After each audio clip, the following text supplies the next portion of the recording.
दोस्तों, news in focus में आपका स्वागत है। आज का हमारा विषय है सिविल सेवा में महिलाओं का परचम। आज हम जानेंगे यह विषय चर्चा में क्यों है, प्रशासनिक सेवाओं में महिलाओं की क्या वर्तमान स्थिति है, लोक प्रशासन में लैंगिक समानता क्यों जरूरी है, प्रशासन में महिलाओं के अपर्याप्त प्रतिनिधित्व के क्या कारण हैं, श्रम बल में महिलाओं की भागीदारी क्या है, नारी सशक्तिकरण की मुहिम में क्या सरकारी प्रयास किए गए हैं, महिला स्वातंत्र्य को उच्च श्रृंखलता कहना कितना तार्किक है। साथ ही यह भी जानेंगे राष्ट्र निर्माण में महिलाओं की क्या भूमिका है। आइए सबसे पहले जानते हैं यह विषय चर्चा में क्यों है। संघ लोक सेवा आयोग द्वारा हाल ही में घोषित सिविल सेवा परीक्षा परिणाम में महिलाओं ने परचम लहराते हुए शीर्ष 10 में 6 स्थान हासिल करके इतिहास रच दिया। इस तथ्य ने उसे और भी उल्लेखनीय बना दिया है कि इस बार चयनित महिलाओं की संख्या पिछले 70 वर्षों में किसी भी साल की तुलना में सर्वाधिक है। सार्वजनिक प्रशासन के क्षेत्र में लैंगिक समानता में सुधार स्वागत योग्य एवं उत्साहजनक है। इन आंकड़ों का महत्व इस परिप्रेक्ष्य में श्रेष्ठतर हो जाता है कि इस प्रतिष्ठित सेवा की ओर देश की उत्कृष्ट प्रतिभाएं आकर्षित होती है, इसलिए इसमें प्रतिस्पर्धा भी उतनी ही कठिन होती है। यूपीएससी की परीक्षाओं में महिलाओं का बेहतर प्रदर्शन सुखद भविष्य की संभावनाओं के द्वार जरूर खोलता है। ये चयनित महिला आने वाले समय में लाखों नवयुवतियों के लिए प्रेरणा का स्रोत बनेंगी। कभी सिविल सेवाओं में पुरुषों की तुलना में पिछड़ रही महिलाएं आज कदम दर कदम सफलता की सीढ़ियां चढ़ रही हैं। प्रबंधन के क्षेत्र में तो महिलाओं ने नाम कमाया ही है, अब प्रशासन में भी इनकी भूमिका तेजी से बढ़ी है। प्रशासनिक सेवाओं में महिलाओं की बढ़ती भागीदारी यह बताती है कि महिला सशक्तिकरण सिर्फ एक विकल्प नहीं बल्कि एक आवश्यकता है। आइए अब जानते हैं वर्तमान समय में प्रशासनिक सेवाओं में महिलाओं की स्थिति क्या है। लगभग 2 दशक पहले तक यूपीएससी की सिविल सेवा परीक्षा की चयन सूची में महिलाओं की भागीदारी महज 20% थी। 2019 में ये 29% तक पहुंची। इस साल ये 34% रही है। इस बार 933 में से 320 महिलाएं हैं, जो पिछले साल की तुलना में करीब 9% ज्यादा है। जाहिर है धीरे धीरे इसमें बढ़ोतरी हो रही है। वैसे सिविल सेवा में महिलाओं की भागीदारी सुनिश्चित करने के लिए भारत ने लंबा सफर तय किया है। 73 साल पहले 17 जुलाई 1951 को भारत में महिलाओं को भारतीय प्रशासनिक सेवा और भारतीय पुलिस सेवा समेत किसी भी तरह की नागरिक सेवा में पात्र घोषित किया गया। नया कानून लागू होने के बाद अन्ना राजम मल्होत्रा भारतीय प्रशासनिक सेवा में शामिल होने वाली पहली भारतीय महिला बनी। सरकारी आंकड़ों के मुताबिक वर्ष 1951 से 2020 के बीच प्रशासनिक सेवाओं में प्रवेश करने वाले कुल 11,569 आईएएस अधिकारियों में महिलाओं की संख्या 1527 रही। केंद्र और राज्य स्तर पर विभिन्न लोक सेवा नौकरियों में महिलाओं की भागीदारी इतनी कम है कि महिला उम्मीदवारों के लिए निःशुल्क आवेदन की सुविधा प्रदान की गई। इसके अलावा वर्ष 2022 में आईएएस में सचिव स्तर पर केवल 14% महिलाएं कार्यरत थीं। सभी भारतीय राज्यों एवं केंद्र शासित प्रदेशों की सम्मिलित गणना करें तो भी वर्तमान में केवल 3 महिलाएं मुख्य सचिव के रूप में कार्यरत है। भारत में कभी कोई महिला कैबिनेट सचिव नहीं बनी। गृह, वित्त, रक्षा और कार्मिक मंत्रालय में भी कभी कोई महिला सचिव नहीं रही है। आइए अब जानते हैं लोक प्रशासन में लैंगिक समानता क्यों जरूरी है। 2021 में संयुक्त राष्ट्र विकास कार्यक्रम के तहत लोक प्रशासन में लैंगिक समानता को लेकर जारी रिपोर्ट के मुताबिक भारत में शीर्ष नेतृत्व में महिलाओं की हिस्सेदारी सिंगापुर में 29%, ऑस्ट्रेलिया में 40%, स्वीडन में 53% की तुलना में काफी कम केवल 12% ही है। रिपोर्ट में कहा गया है कि लैंगिक समानता एक समावेशी और उत्तरदायी लोक प्रशासन के मूल में है। नौकरशाही और लोक प्रशासन में महिलाओं का समान प्रतिनिधित्व सुनिश्चित करने से सरकार के कामकाज में सुधार होता है, सेवाओं को विविध सार्वजनिक हितों के प्रति अधिक उत्तरदायी और जवाबदेह बनाता है। इसके साथ ही प्रदत्त सेवाओं की गुणवत्ता में इजाफा होता है।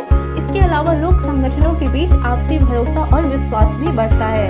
लिहाजा प्रशासनिक सेवा में लैंगिक असमानता को कमतर करना ही प्राथमिकता होनी चाहिए। भारत में सार्वजनिक जीवन में महिलाओं की भागीदारी बढ़ने से उनके सम्मान व गरिमा में भी वृद्धि हुई है। भारतीय नारी सामाजिक, आर्थिक, राजनीतिक व प्रशासनिक स्तर पर कहीं अधिक सबल होकर अपनी भूमिकाओं का भलीभांति निर्वहन कर रही है। हालांकि और अच्छे परिणामों के लिए पुरुष प्रधान समाज के माइंडसेट में भी बदलाव की आवश्यकता अभी महसूस की जा रही है। हमें यह याद रखना होगा कि नीति निर्माण प्रक्रिया में महिलाओं की भागीदारी के बगैर समाज के सभी वर्गों के प्रति संवेदनशील विधियों का निर्माण कर पाना लगभग असंभव है। ऐसे में यदि हमें एक जीवंत समाज का निर्माण करना है तो महिलाओं को सामाजिक, राजनीतिक एवं प्रशासनिक ताने बाने में रचनात्मक स्थान देना होगा। जिस राष्ट्र में महिलाओं की स्थिति मजबूत एवं सम्मानजनक होती है वह राष्ट्र विकास के पायदान पर तेजी से आगे बढ़ता है। यह बात भारत पर भी लागू होती है। पूर्ण वैश्विक इतिहास पर गौर करें तो जाहिर होता है कि समाज में महिलाओं की केंद्रीय भूमिका ने सदैव राष्ट्रों की स्थिरता, प्रगति और दीर्घकालिक विकास सुनिश्चित करने में महत्वपूर्ण भूमिका अदा की है। एक तेजी से बढ़ती अर्थव्यवस्था के रूप में भारत को एक ऐसी नौकरशाही की आवश्यकता है जो अधिक व्यापक और अधिक समावेशी हो। आइए अब जानते हैं प्रशासन में महिलाओं के अपर्याप्त प्रतिनिधित्व के क्या कारण हैं। पिछले कुछ दशकों में प्रतिशतात्मक सोच के अनुरूप ऐसा माना जाता है कि महिलाओं को शादी के बाद सिविल सेवा छोड़ देनी चाहिए, लेकिन यह ऐसे पूर्वाग्रह से ग्रसित लोगों का समूह है जो विज्ञान और प्रौद्योगिकी को पसंद करने वाली महिलाओं की एक बड़ी संख्या के कैरियर को एक हेय विकल्प के रूप में देखता है। पिछले कुछ वर्षों में यह देखने में आया है कि सिविल सेवा अब भी महिलाओं के लिए एक लोकप्रिय कैरियर का विकल्प बनकर उभर रहा है। यह कहने की जरूरत नहीं है कि यूपीएससी में कोई पक्षपात नहीं होता है, लेकिन हमने समय के साथ देखा है कि पुरुषों की तुलना में कम महिलाएं सिविल सेवाओं का विकल्प चुनती है। यह दुर्भाग्यपूर्ण है कि परीक्षा में शामिल होने वाले प्रत्येक 10 पुरुषों में केवल 3 महिलाएं होती है। अगर सिविल सेवा को आबादी के सभी वर्गों का प्रतिनिधित्व करना है जिसमें से आधी महिलाएं हैं, तो सेवाओं में उनका प्रतिनिधित्व भी नौकरशाही के सभी स्तरों पर बढ़ना चाहिए, जिसकी शुरुआत उच्चतम पदों से होती है। जाति और लैंगिक असमानताएं जिनमें सुधार या नीतिगत हस्तक्षेप की आवश्यकता है, लेकिन उचित समझ और दृष्टिकोण की कमी के कारण अक्सर उनकी अनदेखी की जाती है। प्रशासन में महिलाओं की कम भागीदारी का कारण महिलाओं की ऐतिहासिक रूप से शिक्षा तक सीमित पहुंच होना भी है, जिसने प्रशासन में भागीदारी की उनकी क्षमता को बाधित किया है। यद्यपि हाल के वर्षों में परिदृश्य में कुछ सुधार आया है। शिक्षा मंत्रालय द्वारा प्रकाशित उच्च शिक्षा पर नवीनतम अखिल भारतीय सर्वेक्षण के अनुसार पुरुषों की 26.9% की तुलना में महिला आबादी के लिए उच्च शिक्षा में सकल नामांकन अनुपात 27.3% है, जो एक अच्छा संकेत है। ये अब जानते हैं श्रम बल में महिलाओं की भागीदारी को। प्रशासन ही नहीं, चिकित्सा क्षेत्र, उद्यमिता तथा सामाजिक सरोकारों के सभी क्षेत्रों में आज महिलाएं अपनी उपस्थिति दर्ज करा रही है। आज की महिला आर्थिक रूप से स्वतंत्र और स्वावलंबी भी है। वो पुरुषों के कंधे से कंधा मिलाकर आज नीति निर्माण में ही नहीं बल्कि देश की आर्थिक गतिविधियों में अपनी भागीदारी बखूबी प्रदर्शित कर रही है। भारत में महिलाओं का एक बड़ा प्रतिशत कामकाजी है। सॉफ्टवेयर उद्योग में 30% कर्मचारी महिलाएं हैं। अनेक उदाहरण हैं जिनसे प्रभावित और प्रेरित होकर समाज का रूढ़िवादी वर्ग भी यह सोचने के लिए विवश है कि महिलाएं पुरुषों से किसी भी तरह से कम नहीं हैं। मौजूदा समय में ऐसा कोई भी क्षेत्र अक्षुण्ण नहीं है जहां महिलाओं ने अपनी उपस्थिति दर्ज ना की हो। पुरुष प्रधान माने जाने वाले सैन्य क्षेत्र में भी महिलाओं की भूमिका काफी सराहनीय रही है और उन्होंने अतीत के कई युद्ध अभियानों में हिस्सा लिया है। लेबर फोर्स पार्टिसिपेशन में महिलाओं की हिस्सेदारी अपने देश में अभी भी 21% के आसपास ही है। इंटरनेशनल लेबर ऑर्गेनाइजेशन की रिपोर्ट के मुताबिक भारत इस मामले में 131 देशों की सूची में 121वें नंबर पर है। ऐसे में एक ऐसा देश जहां शिक्षा व राजनीति में महिलाओं को पुरुषों के बराबर अवसर दिए जाने की बात जोर शोर से उठाई जा रही हो, वहां अर्थव्यवस्था में आधी आबादी के समान रूप से भाग न लेने के तथ्य को नज़रअंदाज करने का अर्थ होगा कि हम नवाचार, उद्यमशीलता और उत्पादकता लाभ के मामले में बहुत कुछ गंवा रहे हैं। मानक श्रम बल भागीदारी दर की प्राप्ति के लक्ष्य से आगे बढ़ते हुए नीति निर्माताओं को यह देखना चाहिए कि बेहतर रोजगार तक पहुंच अथवा बेहतर स्वरोजगार तक महिलाओं की पहुंच हो रही है या नहीं, और देश के विकास के साथ उभरते हुए श्रम बाजार अवसरों का लाभ वे उठा पा रही है या नहीं।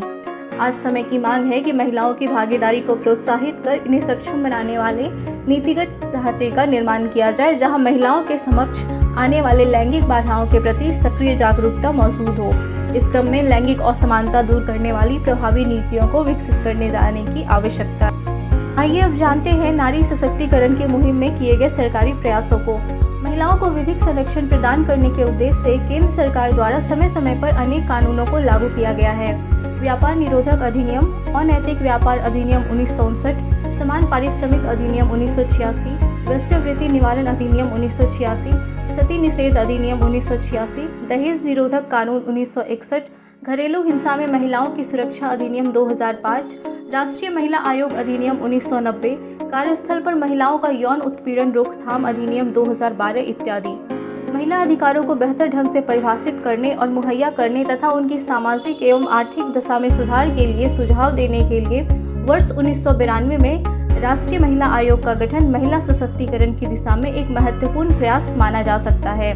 महिला अधिकार संरक्षण की दृष्टि से 73वां एवं 74वां संविधान संशोधन अधिनियम 1992 द्वारा पारित पंचायती राज अधिनियम अत्यंत महत्वपूर्ण है। इसके अंतर्गत अनुच्छेद 243 घ तथा 243 9 द्वारा पंचायतों एवं नगर पालिकाओं में 1/3 स्थान महिलाओं के लिए आरक्षित किए गए हैं। इससे स्थानीय निकायों में महिलाओं की भागीदारी में पर्याप्त वृद्धि हुई है, जो एक सकारात्मक संकेत है। महिलाओं की प्रगति, विकास तथा सशक्तिकरण सुनिश्चित करने के उद्देश्य से वर्ष 2001 में महिला सशक्तिकरण की राष्ट्रीय नीति का प्रतिपादन भविष्य की रूपरेखा के रूप में किया गया। नारी सशक्तिकरण को ध्यान में रखकर हमारी सरकार द्वारा जेंडर बजटिंग की न सिर्फ पहल की गई, बल्कि इसे संस्थागत रूप से प्रदान करने के उद्देश्य से वित्त मंत्रालय द्वारा वर्ष 2005 में सभी मंत्रालयों व विभागों में जेंडर बजटिंग प्रकोष्ठ के गठन का आदेश दिया गया। आइए अब जानते हैं महिला स्वातंत्र्य को उच्च श्रृंखलता कहना कितना तार्किक है। महिलाओं की सार्वजनिक भूमिका में वृद्धि से इतर यह मत भी प्रचलित हो रहा है कि नारियों द्वारा उनको दी जाने वाली स्वतंत्रता का दुरुपयोग किया जा रहा है। भारत में महिला सशक्तिकरण के उद्देश्य से बनाए गए दहेज निषेध अधिनियम जैसे सख्त कानूनों के दुरुपयोग के हजारों मामले देखे गए हैं तथा सशक्त महिलाओं द्वारा अपने से कमजोर महिलाओं व कुछ मामलों में तो पुरुषों पर भी अत्याचार किए जाने की घटनाएं सामने आई है। ऐसे में नारियों को स्वतंत्रता प्रदान करने से आई प्रगतिशीलता के उच्च श्रृंखलता में परिवर्तित हो जाने की आशंका व्यक्त की जा रही है। महिला सशक्तिकरण के प्रावधानों का दुरुपयोग किया जाना एक चिंतनीय मुद्दा है तथा इस संदर्भ में अन्य समस्याएं भी विचारणीय हैं। महिलाओं से जुड़ी कुप्रथा को समाप्त करने की दिशा में कई कानून बनाए गए, पर इन कानूनों का प्रभावी ढंग से लागू न किए जाने के चलते दहेज प्रथा, बाल विवाह, कन्या भ्रूण हत्या, बलात्कार, यौन शोषण जैसी समस्याओं का सामना आज भी महिलाएं करती है। भारत में पिछले कुछ दशकों में लिंगानुपात में वृद्धि हुई है, परंतु शिशु लिंगानुपात में उत्तरोत्तर गिरावट होती ही जा रही है। शिक्षा का प्रसार होने से शिक्षित परिवार भी दहेज के लोभ से मुक्त नहीं हो पाए हैं। इसके साथ साथ भारत में महिलाओं के विरुद्ध घरेलू हिंसा, 3 तलाक, हलाला जैसी घटनाएं आज भी प्रचलन में हैं। इतनी समस्याओं के उपस्थित होने के बाद महिला स्वतंत्र को उच्च श्रृंखलता की संज्ञा देना अतार्किक होगा। इन सभी मुद्दों पर चर्चा के बाद अब जानते हैं राष्ट्र निर्माण में महिलाओं की भूमिका को। भारत में ऐतिहासिक रूप से महिलाओं का राष्ट्र निर्माण में योगदान देना एवं कई बार तो राष्ट्र निर्माण का कार्य पूरी तरह से अपने हाथ में लेना एक परंपरा के रूप में रहा है। हड़प्पा संस्कृति व 7 महान राजवंशों में स्त्रियों को सामाजिक व राजनीतिक व्यवस्था में विशेष स्थान प्राप्त था। मध्यकाल में दिल्ली सल्तनत के सुल्तान के रूप में रजिया सुल्तान ने सल्तनत का नेतृत्व अपने हाथ में ले लिया। स्वतंत्रता संघर्ष के दौरान जब भारत में ब्रिटिश शासन के विरुद्ध 1857 में विद्रोह किया गया, तो इसमें भी महिलाओं ने अपने स्तर पर योगदान देकर राष्ट्र की संकल्पना साकार करने का प्रयास किया। महारानी लक्ष्मीबाई, वीरांगना झलकारी बाई, बेगम हजरत महल इस संदर्भ में विशेष रूप से उल्लेखनीय हैं। स्वदेशी आंदोलन, असहयोग आंदोलन, सविनय अवज्ञा आंदोलन और भारत छोड़ो आंदोलन में महिलाओं ने पुरुषों की बराबरी में स्वतंत्रता के पावन कार्य में अपना अमूल्य योगदान दिया। इसके अलावा राष्ट्रीय राजनीति में भी एनी बेसेंट, सरोजिनी नायडू, सुचेता कृपलानी, राजकुमारी अमृत कौर जैसी महिलाएं महत्वपूर्ण दायित्वों का निर्वहन कर रही थी। स्वतंत्रता प्राप्ति के बाद के दौर में महिलाओं की राष्ट्र निर्माण में भूमिका और सशक्त होकर उभरी। गणतंत्र बनने के 16वें साल में ही एक महिला ने प्रधानमंत्री का पद संभाला और बैंकों का राष्ट्रीयकरण, परमाणु परीक्षण, बांग्लादेश मुक्ति, गरीबी हटाओ का नारा जैसे उल्लेखनीय कार्यों को अंजाम दिया। इंदिरा गांधी के अलावा वंदना शिवा, किरण मंजूरदार शॉ, जस्टिस फतिमा, मैरी कॉम, मेधा पाटकर व अरुणा रॉय जैसी महिलाओं ने विभिन्न क्षेत्रों में अमूल्य योगदान देकर भारत को बेहतर राष्ट्र बनने का मार्ग प्रशस्त किया है।